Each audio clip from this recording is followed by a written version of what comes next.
Maskini Jaji Warioba avamiwa tena na chama cha CCM. Ujambo na karibu kwa taarifa zetu za TanzaPulse, na ikiwa ni siku yako ya kwanza hapa, tafadhali subscribe.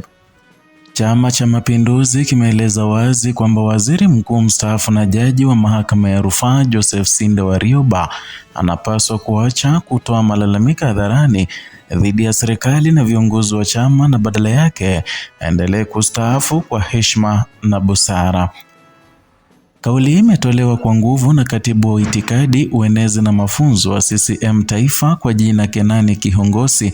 Alikuwa akizungumza na waandishi wa habari jijini Dodoma siku ya Jumamosi. CCM inasema kauli za Warioba zimeibua hisia kali ndani ya chama na kuleta mjadala mzito kuhusu jinsi viongozi wastaafu watakavyotakiwa kusimamia uzoefu bila kuchochea taharuki za kisiasa.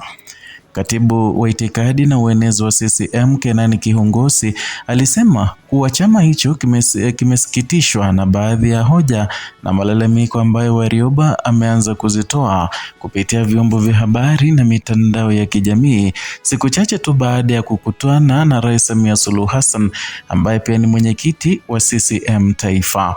CCM inasema kuwa ni muhimu kwa viongozi waliostaafu kutumia uzoefu wao kuwashauri viongozi na sasa kwa njia za busara na faragha, badala ya kutoa kauli za chuki zisizo na tija kwa umma kwa ujumla.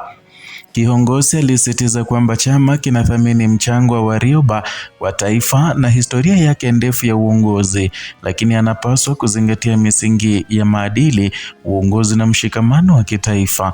Aliongeza kwamba viongozi waliostaafu wanapaswa kustaafu vizuri, kupumzika na kuacha chuki dhidi ya viongozi waliopo, akisisitiza umuhimu wa kutumia uzoefu wao kwa njia ya ushauri kwa mamlaka husika. Joseph Sinde Warioba ni mmoja wa viongozi wenye uzoefu mkubwa wa umma nchini Tanzania. Alikuwa waziri mkuu na makamu wa kwanza wa rais wa Jamhuri ya Muungano wa Tanzania kuanzia mwaka 1985 hadi mwaka 1990, na pia amehudumu kama mwanasheria mkuu wa serikali na jaji kimataifa katika mahakama ya bahari ya kimataifa huko Hamburg ambapo ni Ujerumani. Hii pia aliongoza pia tume ya rais ya kupambana na rushwa inayojulikana kama tume ya Warioba mnamo miaka 1990 ambapo alitoa mapendekezo ya kina kuhusu kupambana na rushwa nchini. Warioba pia amehudumu kama chancellor wa chuo kikuu cha kilimo cha Sokoine ambacho kwa tangia Novemba mwaka 2016, nafasi ambayo inakamilisha mchango wake wa kitaaluma na kitaasisi kwa taifa. Katika miezi hivi karibuni, Warioba amekuwa akitoa kauli zinazovutia umma kuhusu masuala ya kisiasa na kijamii nchini Tanzania, hasa kuhusiana na utendaji wa vyombo vya dola na mchakato wa uchaguzi. Kwa mfano, alitoa wito wa kuhifadhi amani na kuimarisha haki za uchaguzi kabla ya uchaguzi mkuu wa mwaka 2025, akionya kwamba kasoro katika taratibu za uchaguzi zinaweza kuhatarisha utulivu wa taifa.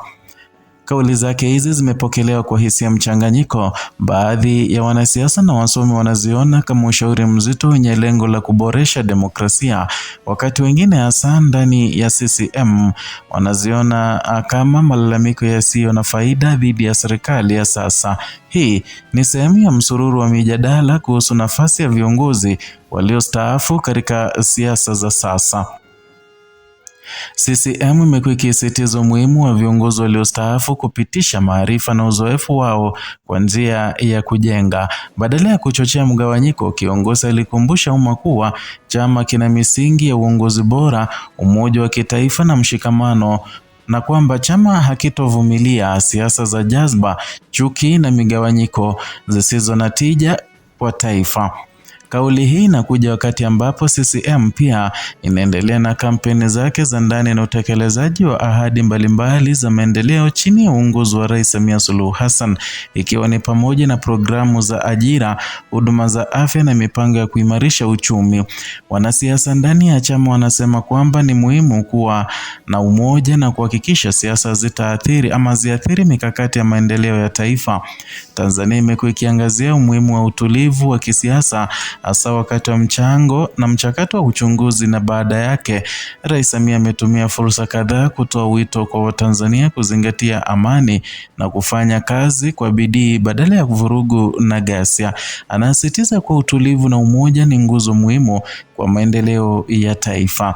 Hali kama hii inaonyesha jinsi siasa za Tanzania zinavyobadilika, ambapo viongozi waliostaafu kama Warioba wanaweza kushiriki katika mijadala ya umma kwa misimamo iliyo wazi na ambayo mara nyingi huibua majibu makali kutoka kwa vyama vya siasa vya sasa. Uchunguzi wa kazi ya Warioba unaonyesha mchango mkubwa aliotoa katika uongozi wa umma Tanzania, katika uzito wa majukumu yake kama waziri mkuu, mwanasheria mkuu, jaji na kiongozi wa tume muhimu kama ile ya kupambana na rushwa. Amekuwa mstari wa mbele katika masuala ya uongozi, sheria na corruption. Taarifa za historia ya serikali zinabainisha kwamba Warioba alikuwa miongoni mwa viongozi waliochangia sera na mifumo ya serikali tangu enzi ya Ali Hassan Mwinyi. Ripoti ya tume ya Warioba kuhusu rushwa iliyoandikwa mwaka 1996 ilibainisha aina mbalimbali za rushwa na kutoa mapendekezo ya kina kuhusu jinsi ya kupambana nazo katika ngazi zote za serikali, na ripoti hiyo imekuwa nyenzo muhimu ya mazungumzo ya sera za uwajibikaji wa umma kwa miaka mingi. Mjadala kuhusu kauli za Warioba na jibu la CCM unaonyesha changamoto kubwa ya kisiasa katika Tanzania ya sasa. Ni jinsi gani taifa linapewa nafasi ya kujadili masuala ya kitaifa kwa uwazi wakati wa kuhifadhi umoja wa kitaifa na uongozi thabiti. Mabadiliko ya kisiasa na uchambuzi wa viongozi waliostaafu yanatoa mwanga juu ya jinsi taifa linavyojishughulisha na historia yake, utunzaji wa demokrasia na nafasi ya mawazo ya kitaalamu katika kuongoza taifa. Hii ina maana kuwa kwa mustakabali wa siasa za Tanzania, hasa wakati ambapo vyama vya siasa vinajenga mikakati yao ya kisiasa na kiteule leo na kesho.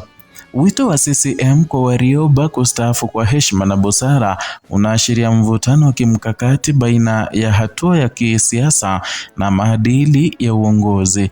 Kauli hii si tu kuhusu mtu mmoja, bali inaonyesha mzozo mpana zaidi kuhusu jinsi mawazo ya viongozi waliostaafu yanavyotumika na kutafsiriwa na vyama vya siasa, vyombo vya habari na umma kwa ujumla. Ndio hayo tuliokuandalia kutoka hapa TanzaPulse, channel yako pendwa inayokuletea taarifa hizi kwa kina bila kupindisha. Hapa ndipo unapata ukweli kamili. Zidi kuwa nasi, zidi kutusupport kwa kusubscribe, kulike na kushare video zetu.